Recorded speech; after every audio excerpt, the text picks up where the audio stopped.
Me ha tocado el tema de modificaciones, ampliaciones de plazo.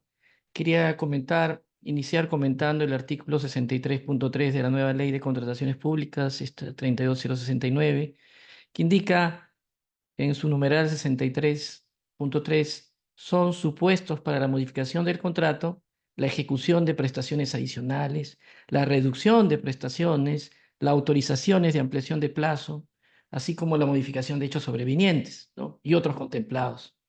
Debo empezar indicando sobre este tema de las modificaciones al contrato o prestaciones adicionales que realmente se deberían llamar variaciones, que hacer una obra pública dentro del reglamento de la Ley de Contrataciones del Estado representa actualmente un reto para el contratista, para la entidad y también para el supervisor. El reglamento de la Ley de Contrataciones vigente trata las modificaciones de obra, variaciones o prestaciones adicionales dentro de un proceso inflexible, no regularizable, que considera que las prestaciones adicionales son una excepción. Esta filosofía no ha cambiado con el nuevo reglamento, lo cual es diametralmente opuesto a la filosofía de los contratos estandarizados, donde las variaciones o prestaciones adicionales son expresadas para ser atendidas como parte natural del proyecto. Existe un concepto equivocado que la prestación adicional se produce necesariamente por una deficiencia del expediente técnico. Esto es errado, cuando en realidad una variación o una prestación adicional puede producirse cuando un expediente técnico está bien elaborado correctamente y de acuerdo a los términos de referencia que fue convocado. Lo que debe entenderse es que la ingeniería no es una ciencia exacta, es una ciencia muestreal y un proyecto nace de un expediente técnico, que es un alcance, que realmente es un escenario contrafactual, un escenario hipotético expresado en papeles de un futuro que no existe y que se va a ir ajustando con la realidad dinámica de la obra y que dependiendo del tipo de proyecto, este alcance tiene un porcentaje de error. Por ejemplo, cuando se ejecutan obras de saneamiento, muchas veces los constructores dicen literalmente, oye, las casas caminan, ¿no? Sobre todo en los lugares alejados. El margen de error del expediente técnico depende también de la inversión tecnológica y económica que realice el propietario del proyecto. Por lo tanto, siempre van a existir desviaciones en el escenario hipotético propuesto por el expediente técnico con la realidad ejecutable. Las variaciones o prestaciones adicionales van a ocurrir de todas maneras en una obra de infraestructura de envergadura en el margen de error esperado, dependiendo de las características del tipo de obra, de la inversión económica y tecnológica que ha decidido usar el propietario en la realización del expediente técnico. El artículo 64 del nuevo reglamento indica en su numeral 64.2 que tratándose de obra bajo el sistema de entrega de solo construcción, la autoridad o la gestión administrativa puede autorizar la ejecución y el pago de prestaciones adicionales hasta por el 15%. Luego hace una excepción en el 64.3, dice, se contemplan excepciones cuyas condiciones son: el titular de la entidad puede autorizar la ejecución y pago de prestaciones adicionales de obra mayores al 15% y hasta un máximo del 30% del monto originalmente contratado. El titular de la entidad podrá autorizar la ejecución y el pago de prestaciones adicionales mayores al 30% y hasta un máximo del 50%, previa autorización de Contraloría General de la República.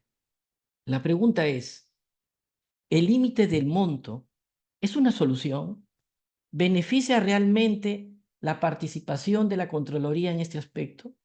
Esta reflexión no ha cambiado. La visión de considerar las prestaciones adicionales o variaciones como una excepción es la correcta en una obra de construcción. El reglamento de la Ley de Contrataciones, a diferencia de los contratos NEC-FIDIC, atiende las variaciones de obra como prestaciones adicionales dentro de un proceso formalista no regularizable, considerándolas como una excepción. Esto produce una demora en la aprobación de las prestaciones adicionales que siempre impactan en las partidas críticas.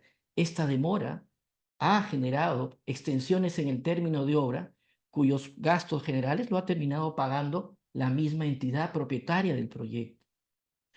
Sin embargo, en este nuevo reglamento podemos encontrar algunos artículos interesantes. Por ejemplo, el 64.6 dice que En el supuesto que la entidad contratante se niegue a corregir los vicios, errores del expediente técnico o demoras en darle solución mediante la aprobación de prestaciones adicionales, según corresponda, se debe informar al Tribunal de Contrataciones Públicas, a Contraloría General de la República, a fin de que inicien los procesos administrativos que correspondan de acuerdo a sus competencias, ¿no?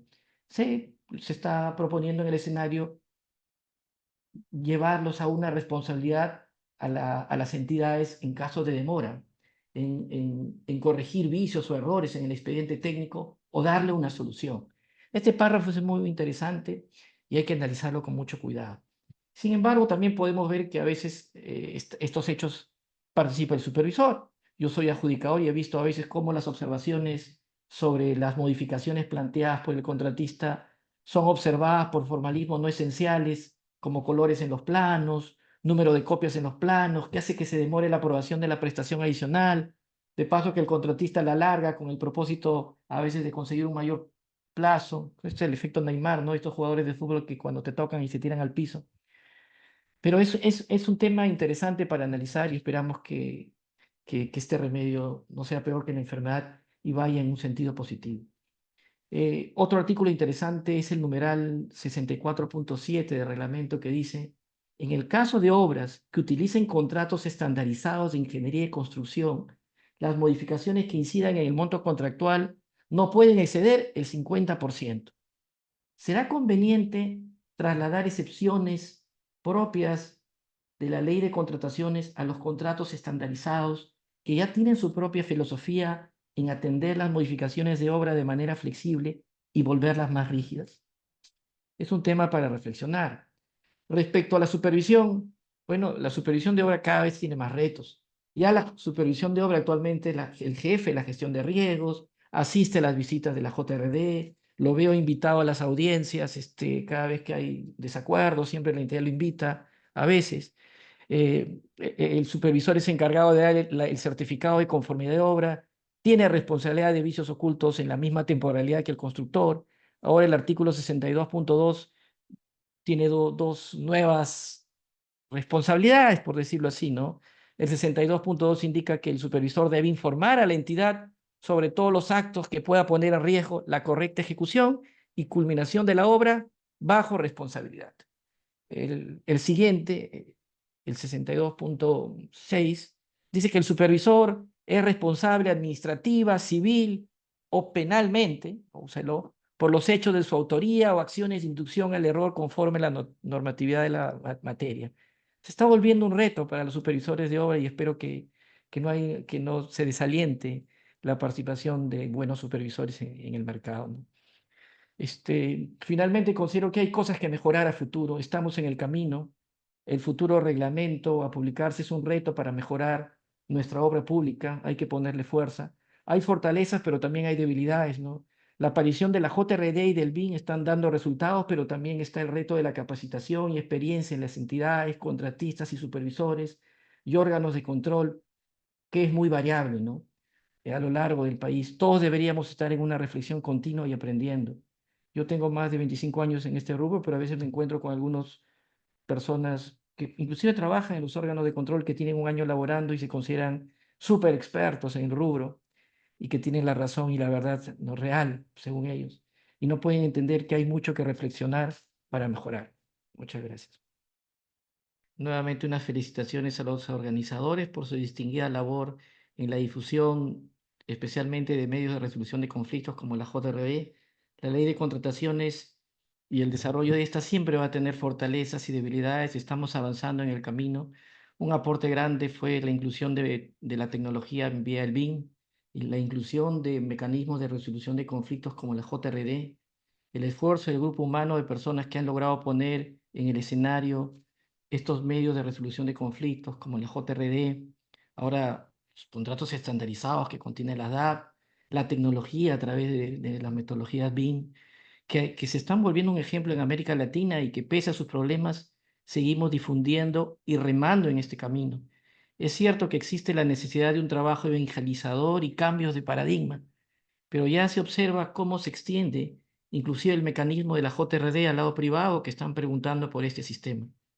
Somos testigos que a la fecha ya existe, inclusive en el caso de Junta de Resolución de Disputas, una oferta local de adjudicadores en el Perú con nuestras fortalezas y debilidades, pero existe. Hemos transferido estándares internacionales al mercado local en el caso de Junta de Resolución de Disputas, pero no nos podemos y no nos debemos quedar ahí. La capacidad de autocrítica siempre es necesaria y si queremos que el carro avance tenemos que meterle gasolina y siempre proponer mejoras. Muchas gracias.